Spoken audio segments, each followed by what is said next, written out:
to my presentation. Today I will take you through 4 essential data collection instruments in second language research. As explained in part 3 of Delty Criff's book Introduction to Second Language Research Methods, these tools are questionnaires, interviews, observations, and diaries or journals. Each plays a unique role in helping researchers gather information about how language is taught, learned, and experienced.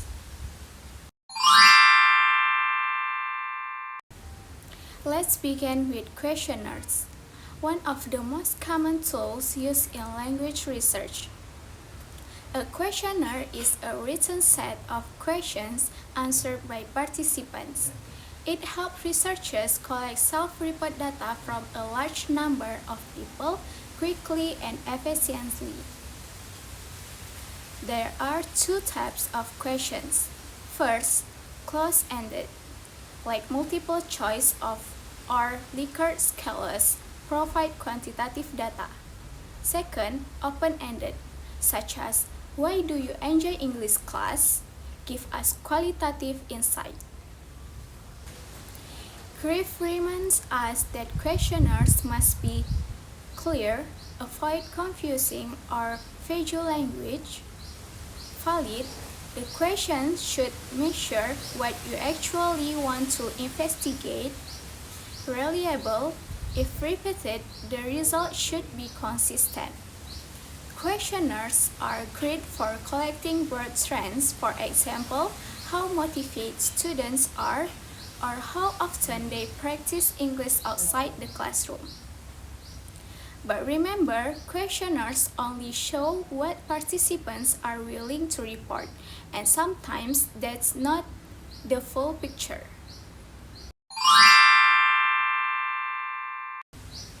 To get more personal and detailed insight, we use interviews. An interview is a face-to-face conversation where the researchers ask open-ended questions to explore the participants' thoughts, beliefs, and experiences.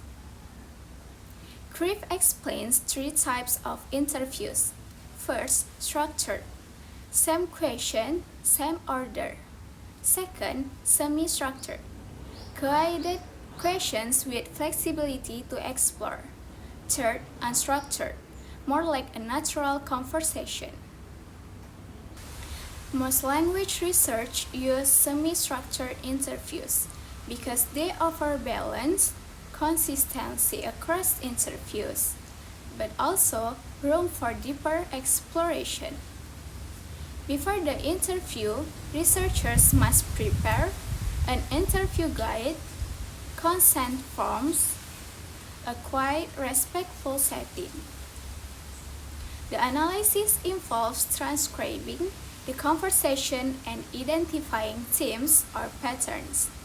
For example, common challenges learners face when speaking English in public.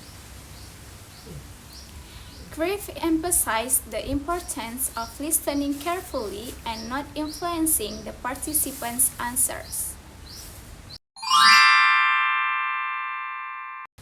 Next, let's talk about observation. Observation is a method of watching real-time behavior in natural setting, usually the classroom. Criff explains 2 types. First, participant observation. The researchers is involved like a teacher observing their own class. Second, non-participant observation. The researcher watches from the outside. This method allows researchers to see how students participate in discussions, how teachers give feedback, what classroom dynamics really look like. The process includes creating an observation checklist, taking field notes, possibly recording the session with permission. Afterward, researchers analyze what they saw using coding and thematic grouping. For example, how many times students ask questions or how often L1 was used. Observation helps fill the gap between what people say they do and what they actually do.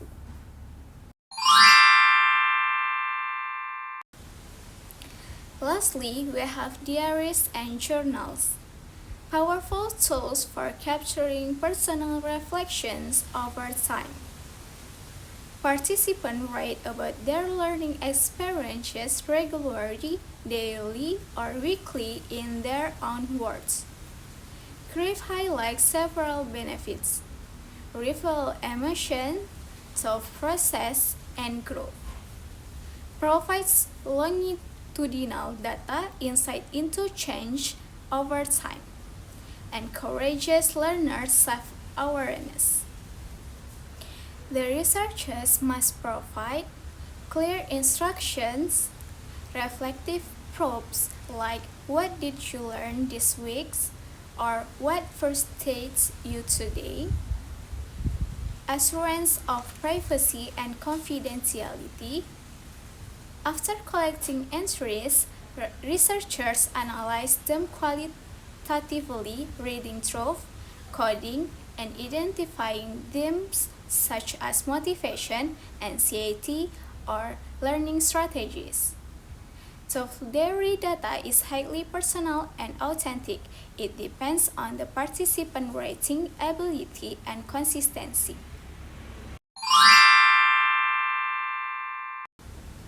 In conclusions, all four instruments, questionnaires, interviews, observations, and diaries or journal offer different means to explore language learning and teaching.